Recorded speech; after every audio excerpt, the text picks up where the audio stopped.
Être emprisonné 20 ans pour meurtre n'a pas empêché Bernard Pesquet d'en commettre de nouveaux à sa libération. Les enquêteurs s'aperçoivent qu'il a continué à faire des morts autour de lui pendant de nombreuses années. Il reste même persuadé que certaines de ses victimes n'ont pas encore été trouvées. Pour amener de nouveaux éléments de compréhension, Marie Drucker a interrogé le professeur de criminologie, Alain Bauer. Bienvenue dans Au bout de l'enquête, l'affaire Bernard Pesquet, épisode bonus.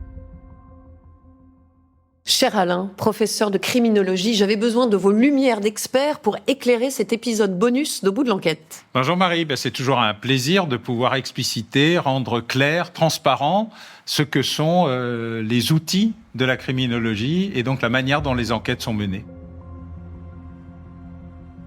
Pour le meurtre de Julien Quibel, Bernard Pesquet est donc condamné aux travaux forcés à perpétuité. Derrière cette sentence, on imagine des bagnards qui cassent des cailloux au soleil en costume rayé. Quelle est la réalité des travaux forcés, Alain ? Exactement cela. En fait, les travaux forcés, c'est ce qui venait juste après la peine de mort dans la hiérarchie des peines. Et au début, ça s'appelait les galères. On envoyait les condamnés ramer sur les bateaux de guerre.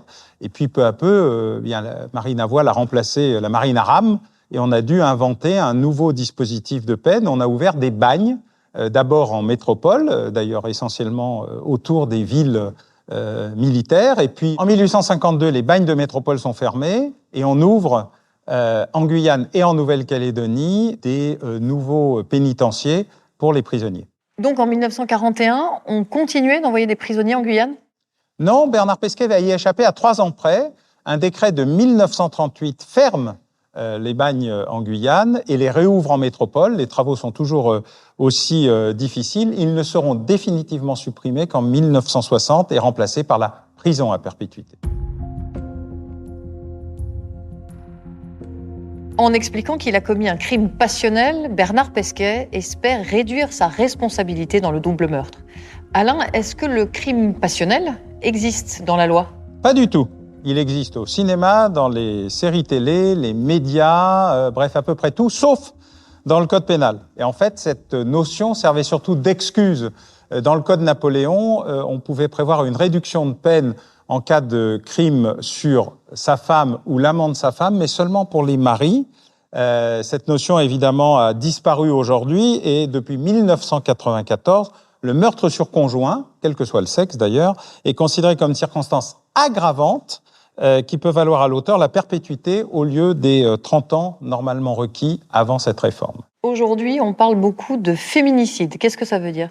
Alors, en fait, ça s'appelle luxoricide.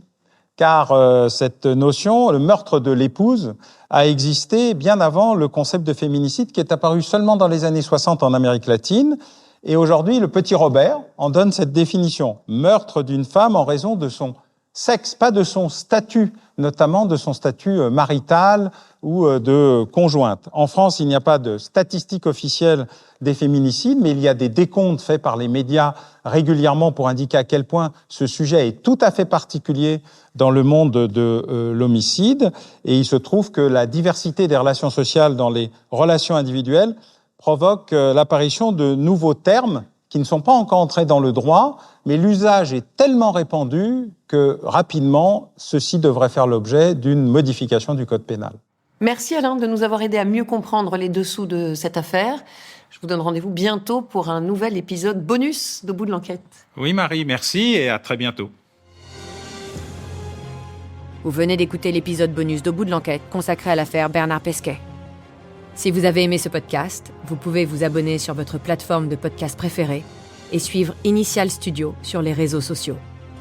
Au bout de l'enquête est un podcast coproduit par Initial Studio, Enibas Productions et France Télévisions, adapté de l'émission audiovisuelle éponyme produite par Enibas Productions et France Télévisions. Vous pouvez retrouver l'émission Au bout de l'enquête sur France 2 ou en replay sur France.tv. Production exécutive du podcast, Initial Studio. Production éditoriale, Sarah Koskiewicz et Astrid Verdun, assistées de Marie Agassan et Cypriane Ligère. Montage, Joanna Lalonde. Avec la voix de Julie Drey.